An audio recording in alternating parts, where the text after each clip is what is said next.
Looking at today's notes, our objective is to calculate the greatest common factor of two or more numbers. So common factors are factors or numbers that are multiplied to get a number that are shared by two or more numbers. So for instance, when I have 3 and 9, I ask myself, what numbers can I multiply to get 3? Well, the only numbers are 1 times 3. So the factors of 3 are 1 and 3.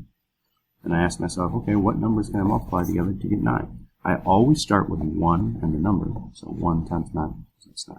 And I think to myself, what other numbers can I multiply to get 9? Well, let's say 3 times 3. So I can either list 3 twice or just once.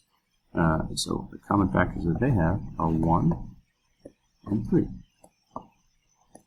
The greatest common factor is the largest number that two numbers have in common. So for instance, if I have 10 and 20, again, I start with the factors of each number. So what numbers multiplied together will give me that number. I always start with 1 and the last number, 10. 1 times 10 is 10. And I ask myself, what other numbers can I multiply to get 10? A really good thing, if you're having trouble with this, is to use a reference sheet. So for 10, for instance, do I see 2 with 10? Ah, yes, I do. So 2 and 5 give me 10.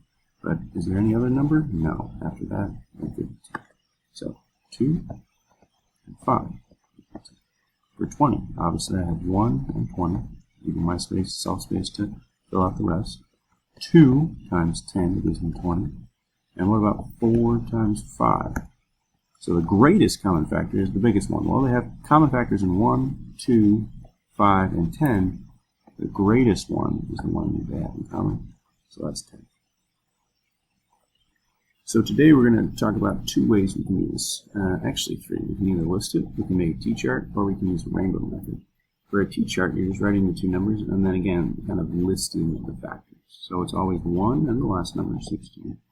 Can I do 16 divided by 2? Yeah, 2 times 8. And what about 3? No, 3 times nothing doesn't give my 16. I can double check on my multiplication chart if I need to. But I do know that 4 times 4 will give me 16. So I can either write it twice or once. It's up to you. For 20, it's 1 and 20. Let's see, 2 times what gives me 20? 2 times 10. Does 3 times anything give me 20? Nope. And I double checked on my multiplication chart. Does 4 times anything give me 20? Yep. 4 times 5. 6 times anything? Nope. And then I'm good.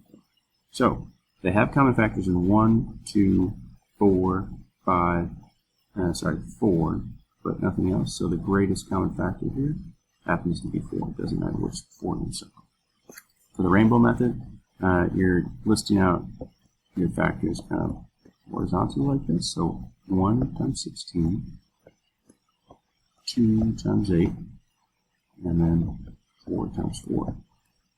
1 times 20, 2 times 10, 4 times 5, and your greatest common factor is going to be in your smallest rainbow. So again, 4 is the greatest common factor.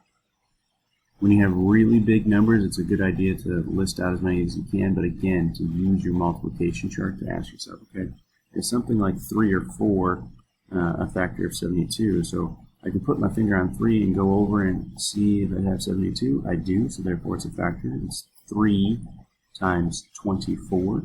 That's a tough one to remember, but that's what this multiplication chart is for. Same with 4, right? Do I see 72 on 4? Yes, I do. It's 4 times 18, right? And so as I'm listing that out, I'm really using this multiplication chart. And once you have your list, remember, you're not just looking for the ones they have in common, you're looking for the biggest one they have in common. So you might say, oh, they both have 9 in common, that's the biggest one. Actually, 18 happens to be the biggest one that they have in common. So to recap, to find the GCF, think what two factors can I multiply to get the product number I'm trying to find the factors of. Write down all factor pairs that will get you the product. And refer to your front notes and pick a method. Rainbow method, list it out, or t-chart. So let's do one together. 21, 49. We have 1 and 21. Obviously 2 doesn't work. This is not even a number. 3 and 7. And those are all the factors of 21. For 49, I have 1 and 49. 2 doesn't work. I can use my multiplication chart to see if 3 works. 3 goes across, I get to 48, 51, that doesn't work.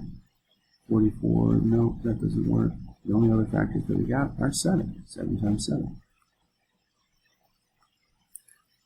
7 times 7. So the greatest common factor in this case is 7.